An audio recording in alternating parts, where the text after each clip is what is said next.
আজকে আমি আপনাদের সামনে পরিবেশন করলাম পাঞ্জাবের বিখ্যাত রেসিপি কারি আর জিরা রাইস।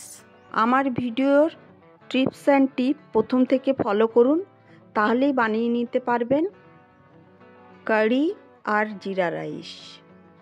নমস্কার, আমি মণিদীপা, আমার চ্যানেলে আপনাদেরকে স্বাগত জানাই। আমি কাচের বোলের মধ্যে 1 কাপ বেসন নিয়ে 2 চামচ তুলে রেখেছি। তার মধ্যে কস্তুরি মেথি, নুন, করা জোয়ান, কাশ্মীরি লঙ্কার গুঁড়ো আর 1 চিমটে খাবার সোডা। ভালো করে উপকরণগুলি মিক্স করে নিয়ে ওপর থেকে 1 চামচ দই দিয়ে একটু একটু করে জল দিয়ে একটা স্মুথ ব্যাটার তৈরি করতে হবে। একটু একটু করে জল দিয়ে ব্যাটারটি তৈরি করতে হবে। কারি যাতে ক্রিস্পি হয় তাই আমি 1 চামচ চালের গুঁড়ো দিয়েছি। কড়াইয়ে তেল গরম করে নিলাম। এক এক করে ব্যাটার থেকে লো টু মিডিয়াম আঁচে পকোড়াগুলিকে ভেজে নেব। এক পাশটা ভাজা হয়ে গেলে উল্টে নেব। দেখুন আমার কারির পকোড়া রেডি হয়ে গেছে।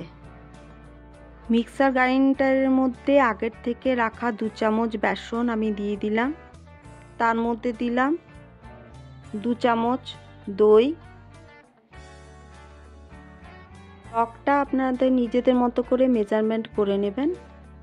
এরপরে লঙ্কার গুঁড়ো দিয়ে দেব, হলুদ দিয়ে দেব আর দিয়ে দেব 4 কাপের মতো জল।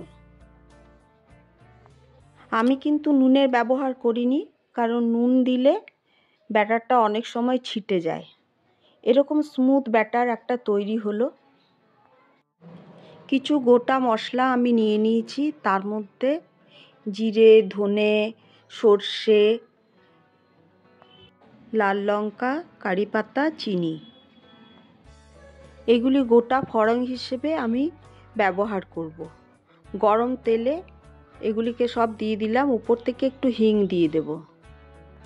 আদা, পেঁয়াজ, রসুনের একটা পেস্ট বানিয়ে রেখেছিলাম, সেটা দিয়ে ভালো করে নাড়াচাড়া করে নিতে হবে।